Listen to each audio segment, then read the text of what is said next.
We have item 2, which is to make a recommendation to the Planning Commission to deny the applicant's request to pay fee in lieu of land dedication for 4802 South Congress.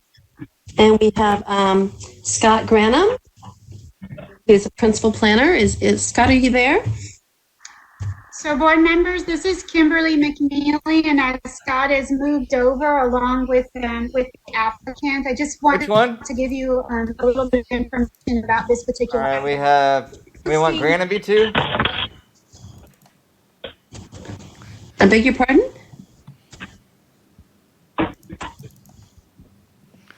Chair, this is the AV Tech. I understand Scott Grantham needs to be moved over, but I cannot do anything with his login. I cannot unmute him or make him a panelist. So I'm going to what WebEx calls expel him with no hard feelings and go from there. Hopefully someone can let him know and we can get the ball rolling. Okay, while we're doing that, while he's doing that, then I will provide this introduction while our AV Tech works on that. So the posting language that you're seeing today, board members, it reflects the department's position or the department's recommendation. But it's appropriate, and it's appropriate for me to tell you that the applicant for this will also be present today, and that the applicant is participating in part of an appeal process. So the applicant will present to you some information for your consideration, and it is appropriate if you should decide, if it's the board's to consider that information that the applicant provides.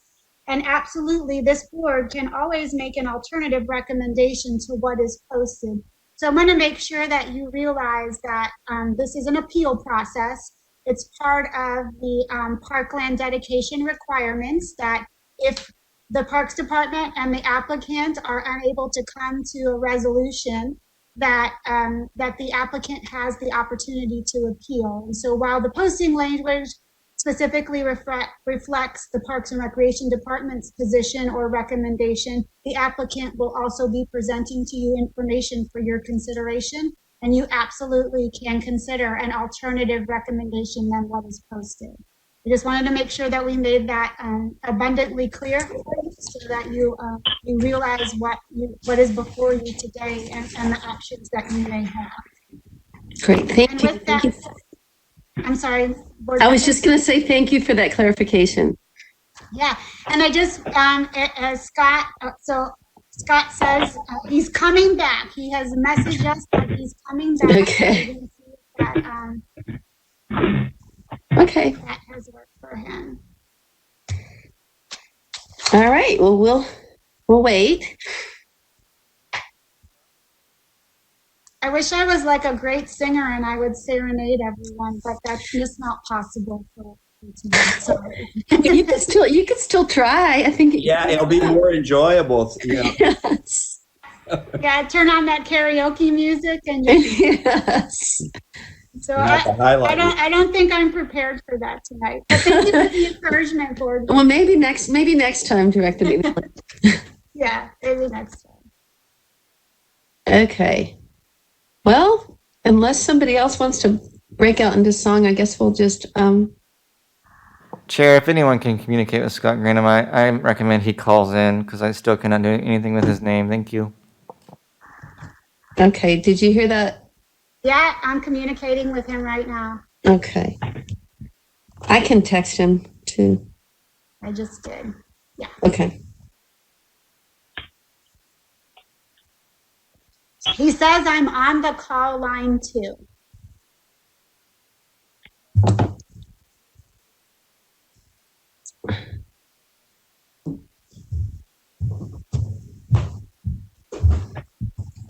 Hello. This is Davey Ticket City Hall. I see a 512-608 on the screen. May I ask who this is?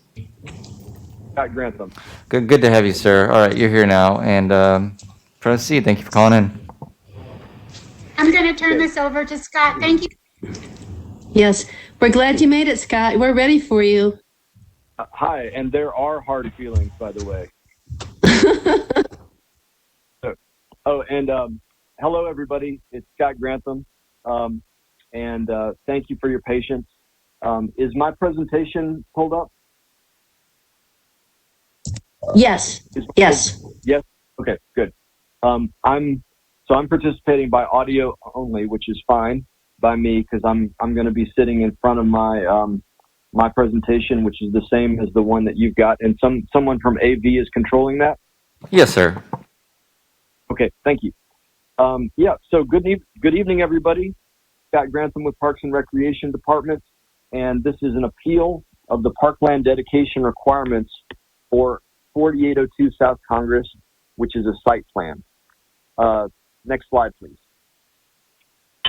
So I was unable to hear Director McNeely's full explanation, but I want to just put in a few things. There may be a lot of technical language here, but you want to break it down for anybody who's listening, the listening public, as well as the Parks Board members.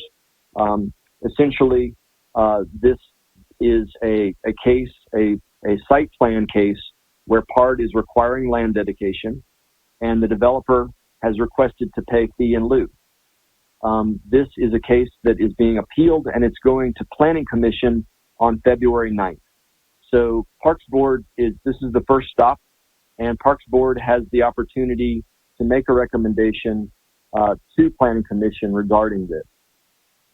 So an overview of this, we're going to be looking at the code context, the site itself, the application of code criteria, and then there'll be an opportunity to discuss before making a recommendation to Planning Commission. Next slide, please. So the code context. This is, it's mostly found in 20210126parks, and basically that's where the criteria live that determine whether it's parkland dedication or fee in lieu. So which of those is it? And the same section has the ability that this decision, whichever it be, parkland or fee in lieu, can be appealed to Planning Commission, and that before it goes to Planning Commission, PARD shall first present the case to the Parks Board. So that's what brings us here tonight. The applicant has appealed the decision and has taken all the necessary steps to bring it here this evening. Next slide, please. So really in greater context, we're looking at the Williamson Creek Greenbelt. And it is a grand vision for a beautiful creek that really stretches from the west all the way to Oak Hill, all the way through central Austin to Williamson Creek Central, Williamson Creek East, which connects to Dove Springs, and ultimately to McKinney Falls State Park. So this is really a grand idea that has been years in the making. We've been acquiring pieces, so you can see the map with the dark green. And so those are the pieces that we have today. And then there are many gaps where we are looking for connections. We're looking for possibilities to do a green belt, to have a trail that would potentially go on both sides of the creek, where someone could walk this entire stretch, or they could just walk a portion of it. So it's really a grand vision, and we're going to continue to work on it. The site that we're going to be looking at tonight is in yellow, so that's where we're zooming into with the next slide. So essentially, you see the yellow lot is the one with the site plan, and it is a very interesting shape. It fronts on South Congress, so this is south of Ben White a little bit, and you can see that the part that's on the right side fronts on South Congress, and then you have this long piece that wraps around the creek. So Williamson Creek kind of does a big bend here, and you can see also the green belt starting to form up around this parcel. So you've got this big portion to the left, and you've got a little piece to the south as well. And so we're hoping to make a solid piece through here that would enable a trail to go on both sides of the creek. You can see this map also shows access points. So you can see on the left side, there's one that's on South First, and you can also see there's another one which is on South Congress, a bit south of this parcel. So both of those are about a quarter-mile distant from the parcel. And another piece that it might be a little bit difficult to see, but it's the contour lines on this particular place, because there is a lot of terrain here there's a high side of a bluff and a low side. So the high side is the right side, and the low side is the left side. And so if you look at the yellow outline, and all along that if you followed the yellow outline along the creek, you'd be on the high side of a bluff. You'd be and we have done this. We've walked it. It's about a 20 to 30 foot drop off to the creek, and so it's fairly treacherous right now. So if we were to just count on having that narrow little piece of green that is between the yellow and the blue, it wouldn't be very passable. It wouldn't be very accessible, and it definitely, in fact, we wouldn't really advise that anybody do this, because it is very dangerous to walk that right now. So you can also see that there's a gap to the south of that. So there's another area that we'd be looking to acquire in the future. Okay, with that, I'm going to skip 2 slides. So if you would, please skip down to slide number 8. So this is the application of code criteria. So really looking at this site, many of y'all have seen this repeatedly, but it's really 5 criteria that we look at when it comes to, is it land or is it fee that we're going to be requiring. First, is it located within the deficient park area map? This is another exhibit that was sent out to the entire board, should have been yesterday, and thank you, Sammy, for making that happen. And thank you, a special shout out to Tom Rowlandson, who helped me with all of these maps. Excellent job to show where we're looking at. So it's located within the deficient park area map, and so yes, the answer is yes.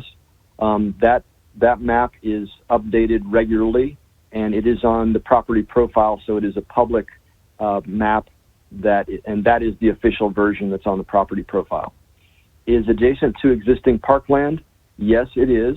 So you saw the parkland that was to the west and to the north of this. Has sufficient acreage to meet the standards for dedicated parkland? Yes, it has enough to generate and dedicate a 1/4 acre, which is the standard. Number 4, is needed to address a critical need for parkland or to remedy a deficiency? Yes. In this case, the critical need is the access to the emerging Williamson Creek Greenbelt, which is really for not just this neighborhood, but for the entire city. So it is a critical need to remedy that. And number 5 would provide increased connectivity with existing or planned parks. Absolutely, it would. It would provide increased connectivity to the Greenbelt. So based on those criteria, when we look at all 5 of those, we're in a position where we must require land. We do not have the ability or the authority to accept fee in lieu. If we did that, we would be going against the code. So next slide, please. So number 9, basically once we've decided that it's land, we have to think about what type of land and what standards for the land. So it must be easily accessible to the public. So, and open to public view, and have on-street and off-street connections wherever possible. So those are key parts of the parkland that would be required. And next slide, please. This number 1 is an exception because this is a green belt, so it meets the exception. The interior of the park does not need to be visible from the proposed right-of-way because it's a green belt. But number 5 is particularly important. because the parkland should be accessible to those in the neighborhood, either by walking or the provision of parking. So that is one that is taken very seriously because it really opens it up to the public. If it weren't for this, then you could just have private parks back behind parcels everywhere, and there wouldn't need to be access to the public, and those could just exist. Now, there's nothing. The idea is that this not only be a park, but it be extremely open to the public. So, in order to achieve that, it must be connected to the right-of-way. Okay, so with all that being said, let's go back to slide number 6. So seeing that, the real vision of how this would work as parkland is that it would be a very important part of the Williamson Creek Greenbelt. We've already talked about the idea that the existing strip that's between the yellow shape and the creek is very steep and in some places impassable. And so the vision would be to expand the parkland and to create a trail that is shown as the pink line. And that's a relatively flat space. And it's a flat space in an area that doesn't have that many flat spaces. So really, we're looking at having a trail connection in a beautiful area that is accessible to all levels, folks who are disabled as well as folks that have different abilities, and that we would be able to have a trail and a beautiful experience of the trail in this location. Now, so basically that park area would be expanded to include that pink line. Okay, next we're going to go to number 7. Next slide. And so this is really the other piece of that, because it shows the green outline would be the additional parkland that was required. And you can see that they've already started to plan the trail that goes through it. It's not exactly within it, but that's something that we are working with them on the site plan process. And then the other piece is the public access connection. So it's the blue outline that's at the bottom of the screen. This is coincident with the fire lane, and it's coincident with the driveway for the development. Notice where the development is. It's on the bottom right side. You can see where the building is. So none of these requirements by PARD are impacting the number of units or the parking or really much infrastructure on the site. That's just a connection to the parkland in the rear. Okay, so let us go to let us go to number 11. So these are some other aspects. The fire lane, we had some early questions about that, and it's been a conversation with the fire department, and they say they accept the easement.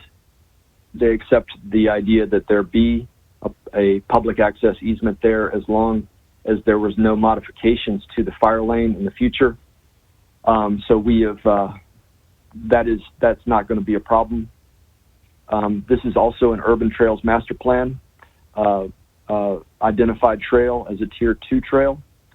And as I mentioned earlier, there's been this effort with the Central Williamson Creek Greenway Plan, which has been a community engagement process where people have said, yes, they want access, yes, they want connectivity along the trail. And last point is that existing strip that did occur as a parkland donation in 1977, which was prior to any of our parkland dedication ordinances. Okay, next slide, please. This is not a unique case. We have, here are some examples, and 3 of the 4 of these are approved and under construction.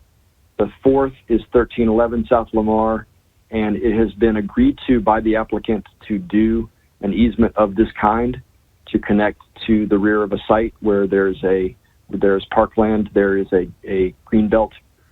So really that is moving forward too. So we have the situation fairly frequently where you need to get access back to something that is not directly along the right of way, and we can do that with a public access easement. Okay, final slide, number 13. So basically, this is staff's recommendation is for Parks Board to recommend to Planning Commission to deny the applicant's request to pay fee in lieu and to uphold the staff's recommendation of parkland dedication for this site plan. And with that, I will conclude. All right, thank you. Thank you, Scott, for that presentation. Okay, so at this point, I know that you had said that the applicant also is going to present. Maybe we should just, why don't we hold our questions and see what he has to say, and then we can ask both, okay? Yes.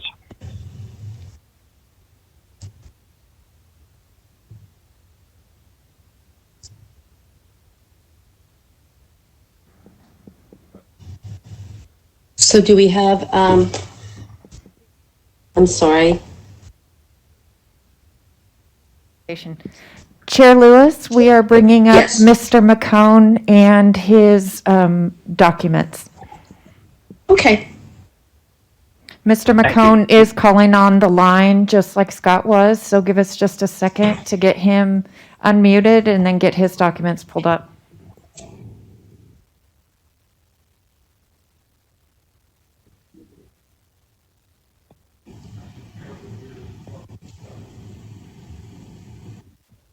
Can you unmute me? You're not unmuting me. Yes, we can hear you. Can you hear me fine? Mm-hmm. All right, good. Well, my phone sound is still muted. I apologize. My name is Mike McCone. I represent the Wilder Development at 4802 South Congress. I want to thank you all for taking your time to donate and work with the City of Austin on the Parks Board. I've been a very big advocate of parks and extending these trails since I ran for City Council back in 1987. Our situation today is that we have a slight ordinance issue that presents a problem for us, and I will go through historical background real quickly. Scott touched on it and try to get to what I hope will be a compromise that will be a situation that is a win for both parties involved here, the City of Austin and the developer and owner of this property at 4802 South Congress. Scott mentioned briefly the dedication of the parkland back in 1977. This started as from can we just go ahead and go to the slides? They don't need to read they should have already seen all of my the written presentation. So let's go 2 pages back to page number that's got the attachment number 1, please. Nope, one more back. Attachment number 1 should be a minutes of the City Council meeting of July 1st, 1976. Back when the City of Austin was doing their dedication of parks and streams of the parkland along the creeks. The creek trails are to be the bicentennial gift of the City of Austin to this United States as a recommendation or as a acknowledgement of that 200-year anniversary. This was a tract of land that was 7.9 acres that was owned by Hazel Goodnight Starkey. She had inherited this land, and at the request of Councilmember Hoffman during the zoning case for Mrs. Goodnight, she requested that she donate land. Boy, we're having a hard time getting to those slides. Can we get to those slides at all? Mr. McCone, we're working on it. Okay, all right. Well, the next section shows you the 2.4 acres that was donated. And if you were paying close attention to what Scott was showing you, this is the Greenbelt. And it was in exchange for redevelopment of the site. The owner feels that somewhat that city's trying to double dip him here a little bit because the site used to be a lot bigger. But we'll move on to the fact the site, the remainder of this 5.5 acres essentially, and it is being redeveloped. And as Scott pointed out, is extremely, extremely irregular. And it only has 200 feet on the front of Congress Avenue, and that extends 150 feet back, and then it drops down to 175 feet. And so this is the only portion on the site that is actually developable, and it's the only place where you can put a building, and the rest of it is going to be used for amenities and for parkland. The next map, which is the, boy, this is not going to have much effect without these slides. The next map shows the irregularity, and it's marked out in red shape, and the Williamson Creek also makes a tremendous bend here, and it impacts the formerly platted lots to the west. And there's a tremendous amount of acreage that would be available on the west, i.e. the low side of this property, for all kinds of access and additional trail development. And since this property is in the floodplain, it can never be developed. The only problem we have in attachment number 5 is the public access easement. And as Scott has explained, it will not impact the building itself. All it does is impact the way you get to the building. Because of the land development code requiring that services be in the rear of the building and the parking be not in front of the building, we had to put a fire lane and our only access, two-way, 25-foot access drive down the south side of the building, turning into the building's parking garage. The problem with that is that we do not feel it's safe from a liability standpoint to then have any kind of pedestrian access through that area, because at all times of day and night, there will be 125 condominium units here. The dumpsters and all those kinds of things service people coming, and we just do not feel it's safe to have a public access easement and our only driveway, our only access. We have looked at the liability situation, and we believe that it just creates too big of a liability for the condominium owners potentially to have this. We are in agreement. We'd be happy to donate the land that is necessary to widen the greenbelt, but we think that the trail itself and the access should be looked at from the next project down, which would be the 500 feet along the west bank of the the east bank of Williamson Creek, to create the continuous greenbelt. And at the same time, the city should acquire the property along the Heartland and the Heartwood Drive and the subdivision to the west of us, which is land that is undevelopable. So that is what we want to do. We know that we've worked hard with the staff. We agreed on the amount of land and the fees. We want to pay the fee in lieu to pay the fee and the parkland, the total of almost $254,000. And we think that with that amount of money, you can make a big impact on any kind of cost that would be associated with acquiring those lots on Heartland, and create a really nice wide park there. And it would be a continuous park and bypass the gap that exists currently with that 500 feet of property to the south of us. So we hope that you can agree with us and make a sort of a modified recommendation here. We do not want to be in the situation where we don't participate and give the parkland. We just want to be in a situation where we can have a successful development that does not have the liability of a public access easement down a 300-foot long driveway that just creates too much hazard and liability. And if we were building, we just think that that's not a safe thing for the city to be doing, and certainly not a safe thing for the developer to be doing, and saying that it is a reasonable access. So remember that the ordinance says wherever, whenever practical. So we don't believe it's practical. Thank you for your time. I'm sorry the slides didn't come up as in order as I would hoped, and thank you. Thank you. Thank you, Mr. McComb. So, okay, so we've heard from Scott and we've heard from Mr. McComb, and I'm going to just go around and ask if anybody has any questions. I don't know what that noise is. Questions or comments that they'd like to. Questions for either one of the presenters, and or anything you want to say. So I'll go ahead and start with you, just the way I see you guys, and that is on my little squares. So with Board Member DiCarlo, do you have anything, questions you want to ask or comments? Yeah, thank you. Thanks for the presentation and all the hard work on both parties, it seems, to come to an agreement with this. I guess my questions include, as far as like the safety issue along the easement, will there be, or is it possible to add some kind of walkway, a pedestrian walkway, some kind of sidewalk there? And then, you know, speaking to Mr. McCone's suggestions about, you know, adding that other parkland and providing access there.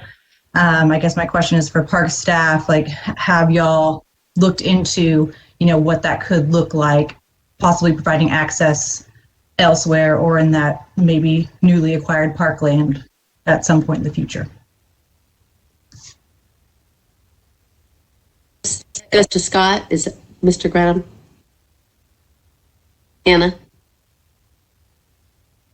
Yes. Okay.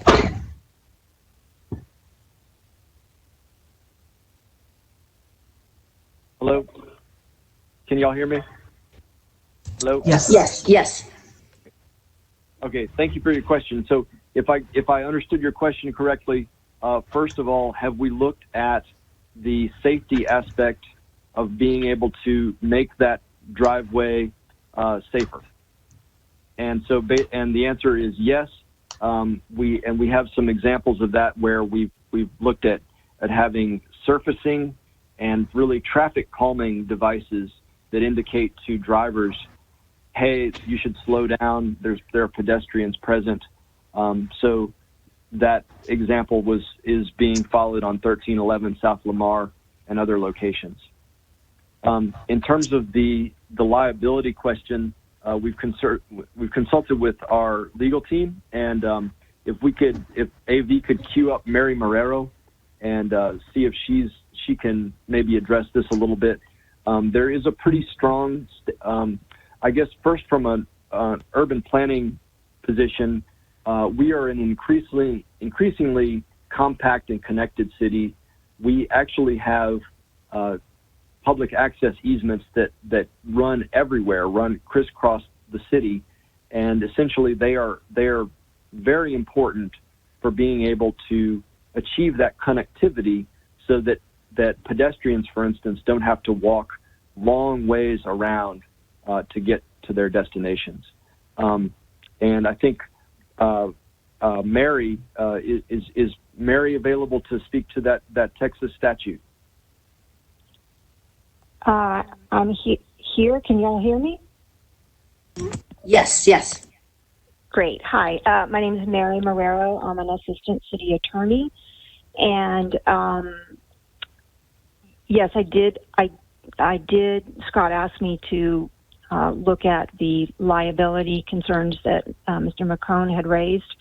I would just note at the beginning that, you know, liability is not one of the factors that PART is permitted to consider in deciding whether to allow whether to require dedication or whether to allow fee in lieu. So I'll just say that as an aside. That's not one of the things that they're permitted to look at under the code. More generally, though, what I can say is that Texas law has what's called the recreational use statute. It's in the Texas Civil Practice and Remedies Code. And to just sum it up as high level as I can, it essentially says that if you are a landowner and you allow, whether it be one person or the general public, onto your land to use the land for a recreational purpose, then the duty of care that you owe to those people is the same duty of care that you would owe to just a trespasser on your land, which is to say a very low duty of care. And so what this means is that essentially in order for someone to establish liability against a landowner who's allowed them on his or her property for recreational use, the landowner would have to have done something intentionally bad, gone out with a big rock and hit the person over the head.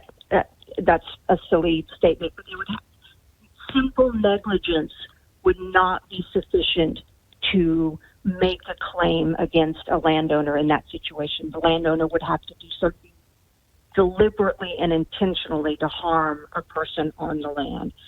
The short way of saying all of this is that under the protection afforded by the recreational use statute, it's very difficult to establish liability against a landowner. I'm not going to say impossible because I can't. There are situations where it might be possible, but it's very difficult to establish liability against a landowner who's allowed you to use his property or her property for a recreational purpose, which is what the pedestrians using this driveway to get back to the trail would be doing. They would be using it for a recreational purpose. So, thank you, Mary. And can y'all essentially to get the last part of your question, Board Member DiCarlo, we would be interested in additional access points to the trail, but we just don't know when those would be coming, and you would still have some terrain challenges in getting from the south property to the north. I think that this property really presents the most possibility in terms of having a relatively flat space that people could enter the greenbelt. Did I capture all of your questions? Did I answer all your questions? Yes, I think so. Thank you, Scott and Mary. Thank you. Okay, anything else, Board Member DiCarlo? You good? Okay. Board Member Luca? Thank you. I had a couple of questions.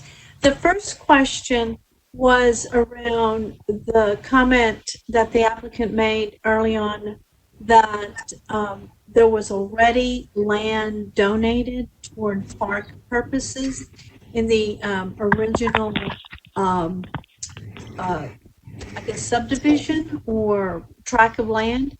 And I was anyone on city staff that could speak to the fact of what happens? Does every owner going forward, are they required to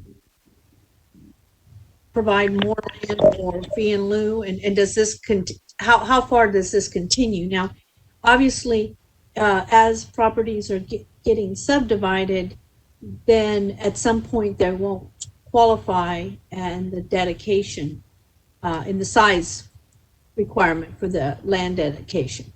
But in large pieces of land, have we seen that in the city before? And if someone from the legal department could speak to that.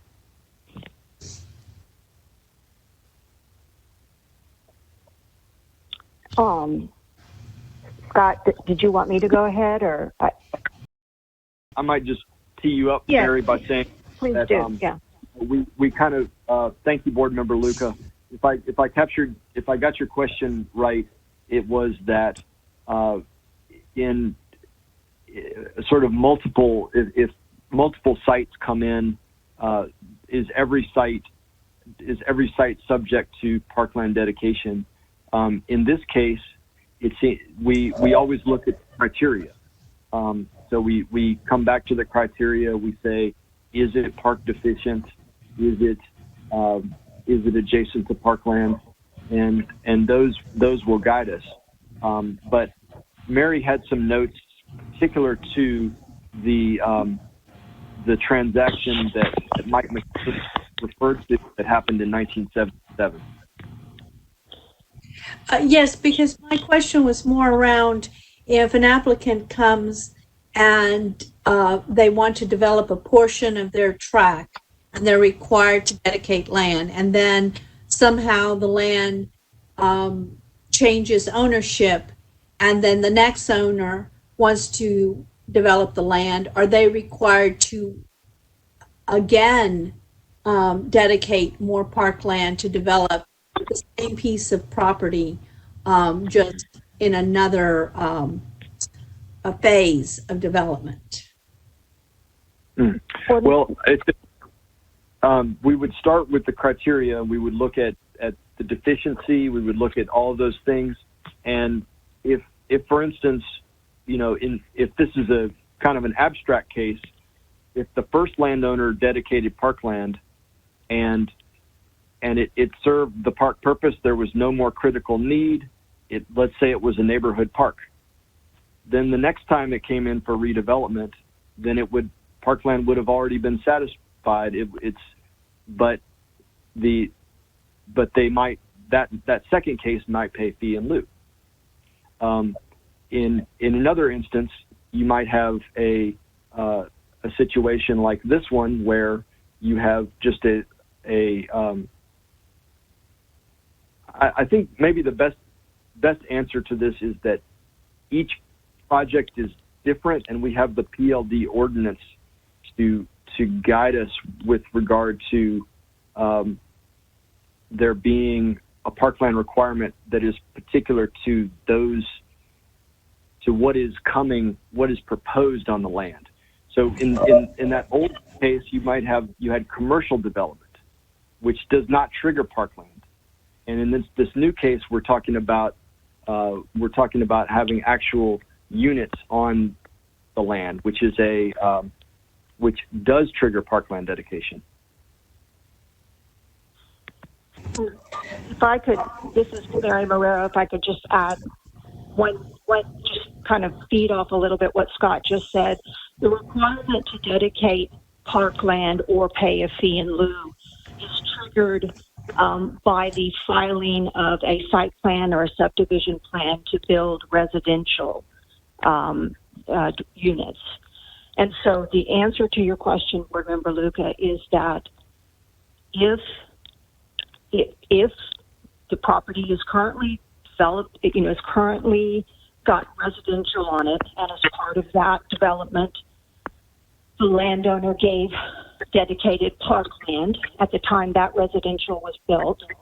So then let's say that the property comes in for redevelopment, and let's say it comes in for only commercial redevelopment. There's not going to be any more they're not adding residential, they're just going to do commercial.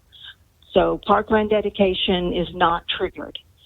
If the plan comes in and the plan is to add additional residential units, then potentially it is true that additional parkland dedication would be required because by adding additional residential units, you are increasing the need for more parkland. That's the justification of the parkland dedication ordinance. So it depends. The answer is that it depends on what any given landowner is going to do on the property, whether or not there might be an additional parkland dedication requirement over and above one that had already been imposed on the property.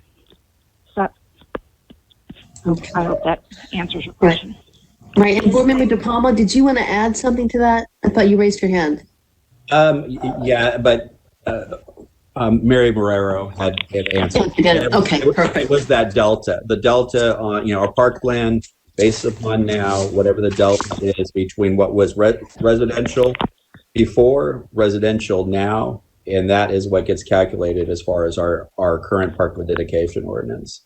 So in this case, it was commercial to residential, so there was nothing relating to that calculation in the past. Okay. Thank you for that clarification. And then I had another question about parking, especially on that easement, and whether access to the trail in the creek would include parking, and whose responsibility would it be to provide that parking? Is that the city's responsibility, or would that be the applicant's responsibility? So thank you for your question. So this is Scott again. There would not be any parking requirements here, and especially because this is a fire lane. So absolutely no parking required, and no maintenance of parking.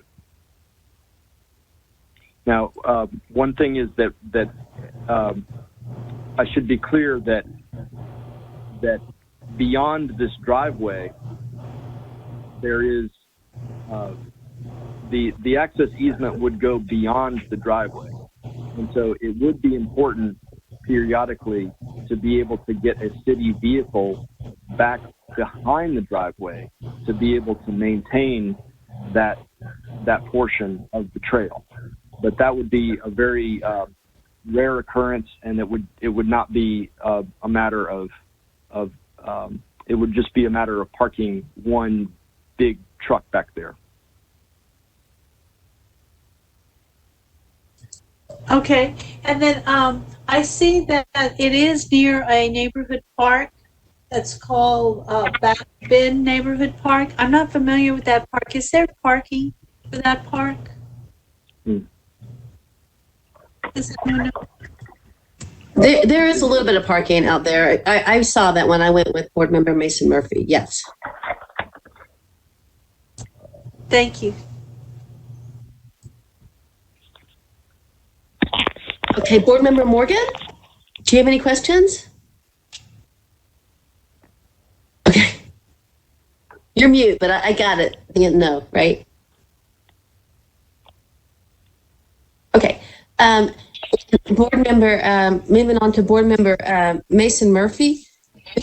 I do want to say that she, I wanted to look at this, and she took it out there, and she knows it really well. It is beautiful out there, but I'll go ahead, Board Member. Great. So, and I do want to thank both sides for your presentation.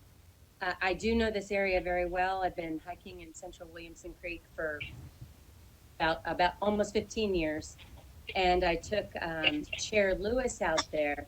And when you're looking at the map, that there really is no other access point other than that top northernmost point. It is that there's steep bluffs. It's a beautiful, beautiful piece of property. And a couple things I want to say. I know the community has been working for at least the last 7 or 8 years with GAVA, Go Austin, Vamos Austin, for trail connectivity from Central Williamson Creek through Dove Springs into McKinney Falls. So this is a project, long-term project, involving multiple communities, multiple contact teams, Imagine Austin processes to have connectivity. I do want to say that to Mr. McCone's comments about the properties on Heartwood, those are part of the Williamson Creek flood buyout. It's a voluntary flood buyout. There are still homes on that side, and some of it is watershed-owned land. But there is no way for people on the west side of the creek to access Congress at all.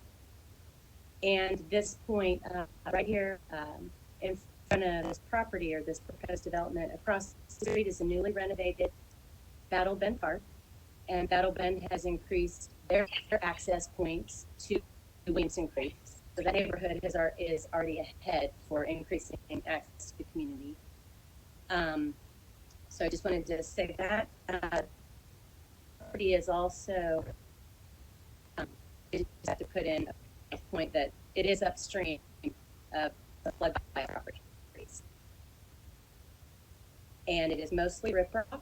I couldn't imagine that they could control their floodwater, and there are a lot of people in D2 that will feel the effects of a development like this on that property. So I wanted to say that. Regarding co-locating, I think that's a brilliant idea to co-locate access right there, so people have access to the new St.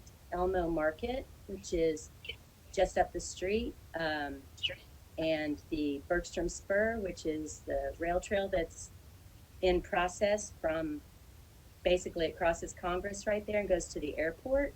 It's a rail trail conversion that's going to be happening.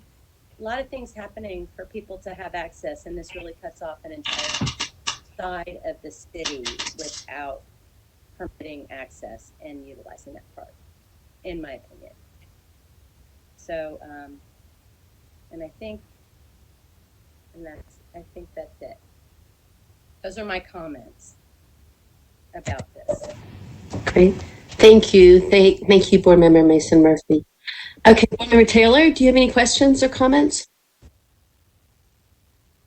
No, thank you. Actually, they were just answered about 2 questions ago. So I really appreciate the presentation, and I'm just thank everyone for presenting tonight. So, thank you, Board Member Cotton Seibel.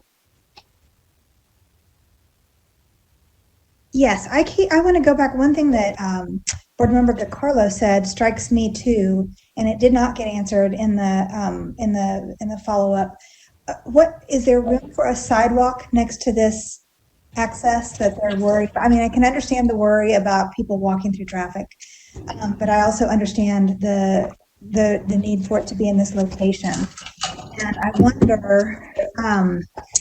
Yes, I know there might be signage and that sort of stuff, but is there room for a sidewalk, next to the 25-foot access or whatever it is? Thank you for your question. I think the answer is no. There's really not room. It's Mike McCone is right. It's a very, very tight site, and so I think that from a planning perspective, the best thing to do is to overlay both of those things and to plan for it so that it can serve dual purposes. We did look at that very carefully to say, was there enough width to be able to accommodate that, and it just doesn't seem like there is.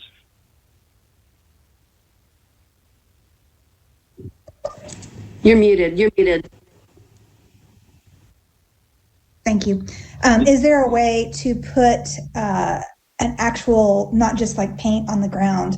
I just recently witnessed people just ignoring the pedestrians, and there was an accident. And I understand that concern, but I also understand needing to have this trail. And it strikes me, didn't the developers know that they were going to need to have this access when they planned this? And then the other question I have about that is if there is no other place to put it, is there a way to put barriers so there's actually a trail through that parking lot so that there won't be a problem with traffic hitting pedestrians? I'm sorry, board member. It would be along the driveway, not the parking lot. So it's not a parking lot. My understanding is it's an easement, it's a driveway, right? And that they need to have access both to the parking lot for the residents and to services like the dumpsters in the back, right? Correct. Yep. Okay. So my question is there enough room to put a pathway through there that, maybe cement curbs or something that would be a little bit more safe for pedestrians through that area? So sort of having a divided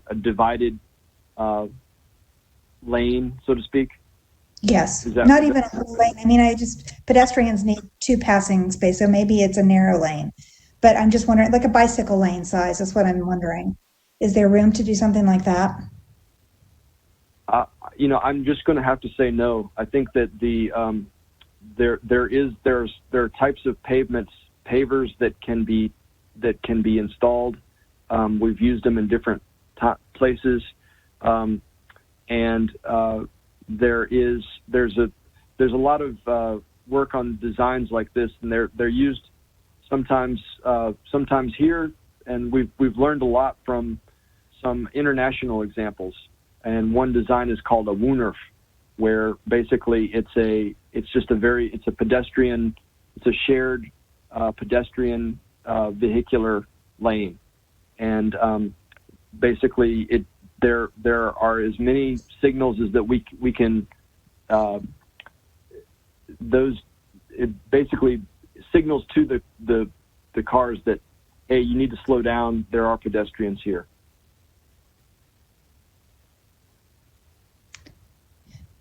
And this was all in place.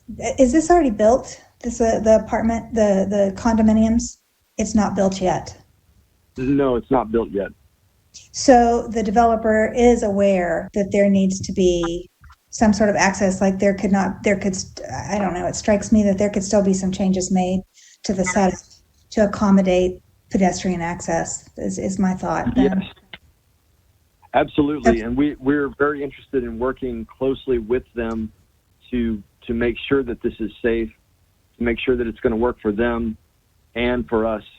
And so, I mean, that's some of the discussions that we've started to bring up is where would the separation be? Where would the gate be for their development so that their residents would be have some security? And then, what would that driveway look like? What would be the exact design of that? It definitely needs a lot of attention in the site plan. Okay, so there still is room for wiggle room on this, right? Is what I'm hearing. Absolutely. Okay. With the design. Okay, thank you to both parties for presenting. I appreciate your time tonight. Thank you. Board Member Rinaldi? Thank you. Yeah, I have a couple of questions. First of all, I want to thank the other board members for just raising the really important issue of overall, if we can make this work, safety for the pedestrians that are entering this trail and using this access point is really important. And I don't just want to, poke holes in these ideas that have come up, because I'm glad that we're thinking about these things. But, when we're talking about a Woonerf, that's a special kind of street where really the concept is that the car is the guest. So it's supposed to be, if you walk down the middle of, say, Springdale as a pedestrian, you're going to feel like you're the guest and the street is made for cars, because it is. And so a Woonerf is intended to be a very, very narrow street, lots of plantings, lots of stuff, to really slow the cars down to a super, super slow speed. It really feels it's supposed to feel more like a plaza that sometimes the car drives through. And so I want to clarify that I think it's important to talk about this because it's really the furthest thing away that you could possibly imagine from a fire lane, which is supposed to be a very wide, clear area where you can get big utility and fire trucks in and out of. So I am concerned that it's not really an idea that we're going to be able to deploy in this passageway, just because those are two very different types of streets. I did want to ask too, it seems like this almost really comes down to the liability issue. And I wanted to ask the developer if, their calculus around providing this, being able to provide this access point would change if the city of Austin carried the liability rather than the developer.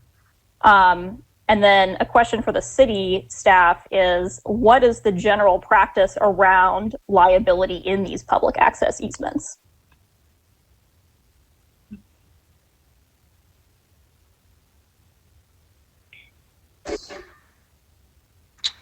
So board members, Tech, if we could please make sure that the applicant has an opportunity to answer the question that the board member asked. I just don't know if he's able to easily transition over if it would be. I'm just trying to. Hello, this is Mike McCone. Can you hear me? Thank you. Yes. Yes, this question is exactly the only issue that we have with this whole process is the liability. And the legal counsel that we've used has real concerns about even are you designing a gross negligence situation in which you have a fire lane also serving as a pedestrian way? And although the fire department has said, yes, as long as the fire lane is there, that's okay. But the liability in this public access easement and the maintenance of it falls to the property owner. And we're just really concerned that because of this, it's unfortunate that this site is so constrained that to build a project that makes economic sense it's only 170 feet wide, and that just can't work to get the number of units necessary to cover all of the costs involved with the redevelopment of the site, given that so much of the site is unusable. And so it pains us as well to know that we just really can't make it work from a liability standpoint. If the city was able to take the liability, yes, but we've been told that they can't. And so that's the reason for us appealing this to you, and hope that you can work with us to figure out a way that makes it work for everybody. And I'm sorry that we're actively looking at other properties along this strip, and if something were to happen, we had a site that was 500 feet wide rather than 170 feet wide, this would not be a discussion at all. We'd be more than happy to help and pay our part and create a green belt. Well, and someone I'm interested in hearing from the city staff as well, what is typically done about liability in other public access easements?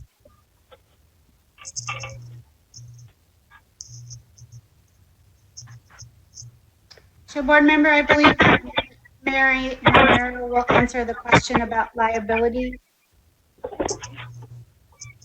Yes, hi. Can y'all hear me? Yes. Okay, yeah, hi. Mary Mayer, Assistant City Attorney. So a couple of things. The city, so as the property owner, as the owner of the driveway, the underlying property owner, the liability would be on the owner of the property, which is not the city. The city has an easement, but would not own that driveway, right? The city is prohibited by our charter from assuming liability of any other party or indemnifying any other party from liability. So that would not be an option that the city is just prohibited from doing that. In fact, that's a standard provision in every contract that I ever draft. It says we can't indemnify anybody. Again, I would go back to what I said about the recreational use statute, which does provide a substantial amount of protection to the landowner, to the extent that the concern is about the liability of the landowner. It provides a substantial amount of protection to a landowner who's allowing people on his property for recreational purposes. And it's essentially very hard to make a successful claim against a landowner in that scenario because of this state statute. And again, I would just also go back to one more time. The code provision 251605 that Scott started out talking about does not include liability as one of the factors that PARD is permitted to consider. PARD may only consider the criteria that are listed in the code in deciding whether to allow payment of fee in lieu or to require dedication of land. They even if they wanted to, that is not something that they are legally permitted to consider. And so I would suggest that they have gone through and done an analysis of everything that they were allowed to consider under the code criteria and came to the conclusion that if there is nothing that supports allowing fee in lieu, none of the criteria support allowing fee in lieu in this particular scenario. So is it the case that there is language in the code that says something to the effect of, I think Mr. McCone mentioned this, that if, you know, when applicable or when reasonable or something like that, when reasonably available, I mean, this just seems like a situation where, like functionally, yeah, maybe just answer that question. Thank you. It's like our own laws are preventing us from doing something that we're trying to require. It's very awkward. So, I guess was that question for me, or did you want to ask that of hard staff? I guess it's a question for you and maybe Mr. McCone. I thought that in his presentation he said something to the effect that in the language of the code, that it says these are the five conditions where PARD is not allowed to consider fee in lieu. But then there's some other language like right before after that says, you know, when reasonable or when applicable or something like that. I think I know what you're talking about. I think that Scott, is it possible to pull Scott's presentation back up? Because I believe he had a slide that had the language that I think it's the language that you may be referring to. Yeah, and if I might add to, this is Kimberly McNeely, if I might add to the conversation, I think that that's what the board is right now considering, whether that's exactly what you're considering, right? It will be helpful for you to be able to see the code language, but then what the Parks and Recreation Department is saying is that we are requiring land based upon our interpretation of the code. We are requiring land, and the applicant is saying that he doesn't believe that land is necessary, but instead would like for there to be an appeal in consideration of fee in lieu of instead. So that's exactly what the board is considering tonight. Our recommendation as a Parks and Recreation Department is the parkland dedication requirement. The applicant's appeal is saying, well, we believe it's more appropriate for fee in lieu of, and that's what it is that you're considering tonight. I hope that provides some clarity, and I'm sure that this presentation might be able to give you that code language that you're looking for, board members. Yeah, I guess to like put a fine point on it here, my understanding of this presentation was that PARD staff were saying code prevents us from being able to accept fee in lieu funding here. The applicant said no. You can make an exception here if you think that it's not reasonable to accept this easement. And so then we're weighing in on, is this feasible, and should we make an exception here? Is that correct? Am I getting the big picture here? I think I know what you're referring to. So there are two different code provisions that Scott talked about in terms of making this decision. So the first one, and I think we have to go back a couple of slides for the first one. I'm sorry, I don't know. Oh wait, go ahead one more, Sammy. Sorry, number 8. I apologize, I don't. Okay, so this is 251605B. These are the 5 criteria for making the decision between parkland dedication or payment of fee in lieu. PARD's opinion and analysis that I don't think Mr. McCone really contradicted is that the answer to each of these 5 questions weighs in favor of parkland dedication and does not support payment of fee in lieu. And so that's what that. So now, so then, if you'll, Sammy, will you go to number 9 now?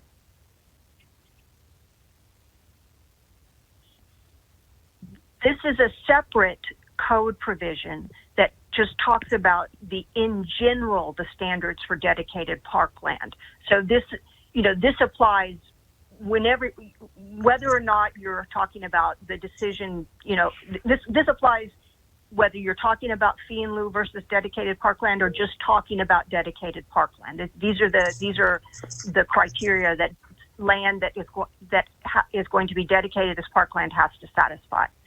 So I think, you tell me if I'm not correct, that perhaps what you are referring to that Mr. McCone said is under number 2. It does say on-street and off-street connections wherever possible should, to provide reasonable access to parks. That's probably what I was thinking of. Okay. Right. Yeah. And so again, this is a wherever possible, but this does not affect those 5 previous criteria, right? That those are the 5 criteria to decide between land dedication and fee in lieu. This is just, and it's not even a requirement. It's a wherever possible kind of thing, right? Okay, does that answer your question? Yeah, thank you. That's probably what I was recalling. Thank you for going back over that. Yeah, I really appreciate that clarification. Yeah, I mean, okay, I'm sorry, I'm not done yet. Thank you, Board Member Rinaldi. I'm really not done talking yet. I want to say that board member, I would just like to say one last thing, which is that hold on 1 second. I want to say my piece, and that is it's 7:30, and from what I understand, we also have to be. Do we have to be done by 9? Sammy, is that correct? Chair Lewis, it is an absolute hard stop at 9:30. 9:30. Okay, so go ahead, but we do have a couple more people. I know that Board Member Mason Murphy wanted to say one quick thing, and we have a couple more people that need to speak. So if you can just wrap it up, that would be great. Thank you. Yeah.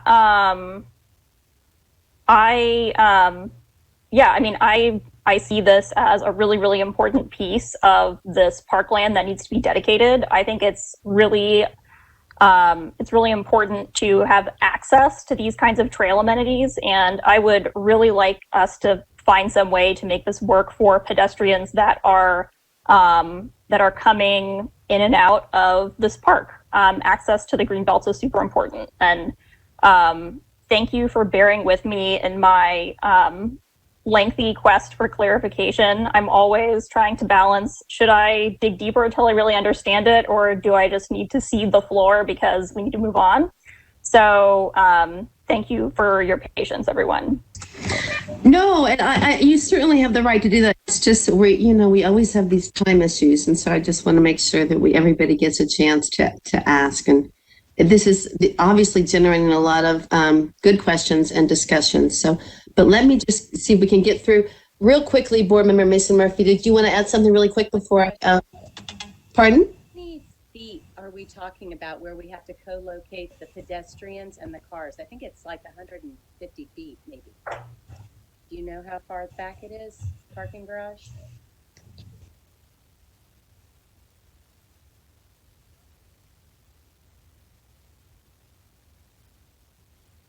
Are you asking? I was asking, I don't know if it would be Scott or Mr. McCone, how for the parking garage, how many feet? Because it's not that we're trying to co-locate people through that whole trail.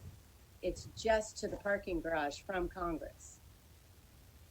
And I do believe that is the only access point. And so the hazard and liability really is in the drivers. So we can possibly work on driver behavior around that. Those are my questions. So is it only about 150 feet? That's my question.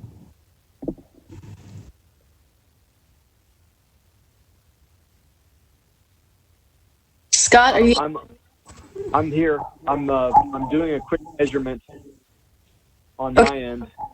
Okay, can we just come back to that too when you're and go ahead and ask Board Member DePalma if he has questions? Sure, of course. Sure, go ahead. Thank you. I'm pretty golden. I guess mine's just some quick statements. I see it as absolutely agree with staff recommendation. City Code 20210605B. I mean, it matches that. The accessibility side, I think, is extraordinarily important. If we put the liabilities and the duties of care on every project, then it is going to be the best argument that anybody is going to have coming forward for so many projects. Whether the past ones or the ones that are currently through the hopper. And I agree with the fact that witness recreational use, we have that low duty of care. I think we heard some of it, the development costs. We kept hearing the development cost. I do think that's one of the really kind of like the big issue. And when I think about the safety and access, I think of Barton Creek Trail at the Violet Crown. I think there's a whole bunch of places around town which they're not ideal, but that's how we create the access. And I'm even looking at the plan.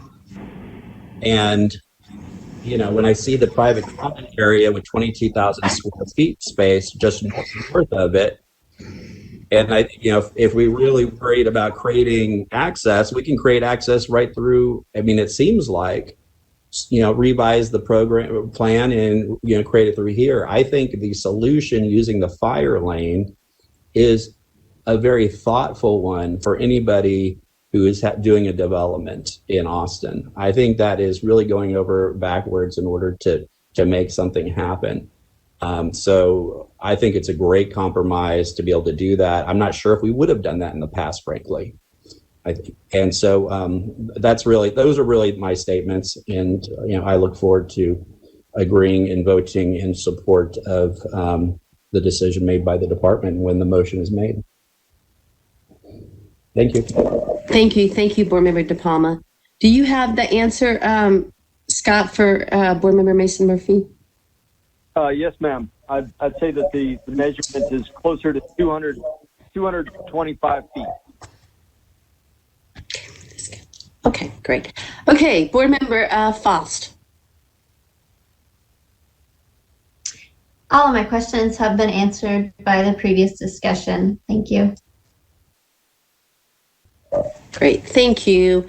And I really do appreciate everybody's input. I will say myself, and I'm not going to talk long either because I do want to move on, but I did get to go out there and look at that, and I really appreciated Board Member Mason Murphy giving me the tour. I got to tell you, it is really pretty out there. I've never really spent time at Williamson Creek before, and it is really lovely. There is a few homeless encampments, but it is really pretty, and you can see that this is staff is correct. They really need this location in order to have that connectivity that's so important. And I think this is more about, I see that staff did their due diligence and went through the process and is implementing the policy that's set, that what the Parkland Dedication Ordinance dictates, and that this is not really about liability, because I think, as Board Member DePalma referenced, that every project would have some type of liability. It's really about a policy difference. And I feel like staff did what they were supposed to do. And I feel like as somebody who's an advocate for parks and green space and for connectivity throughout our city and really preserving those spaces for all Austinites, that it's, incumbent upon us to look out for that. So I agree with what Board Member DePalma said, and I plan to agree with staff as well. So having said that, does anybody else have any comments?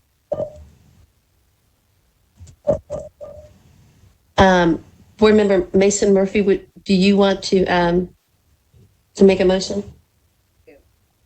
So I move that we make a recommendation to the Planning Commission to deny the applicant's request to pay a fee in lieu of land dedication for 4802 South Congress, SP-2019-0600C, and uphold staff recommendation for the dedication of parkland.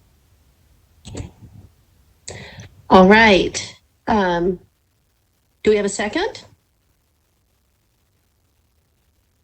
I'll second. So we have 2 seconds. Board member, I think Board member Morgan raised his hand before you seconded, so. Perfect. Okay. So we go ahead and vote on that. Everybody who's in favor of Board member Mason Murphy's motion, raise your hand. Opposed? We have just Board member Luca, you're opposed? And Board member DeCarlo, you voted in favor, correct? I couldn't tell with your. Okay, perfect. So we have, so there you have it. It passes, let me do the math, 10-1. Thank you. Thank you so much, Mr. McComb. We really appreciate you taking the time, and good luck with your project. I hope that you guys can find some common ground to try to resolve the issue. I know you'll also be going to the Planning Commission. So thank you. We really appreciate it. Thank you, Scott. Thank you, Mary. We really appreciate your time. Thank you, board members. Thank you, Chair Lewis. Okay.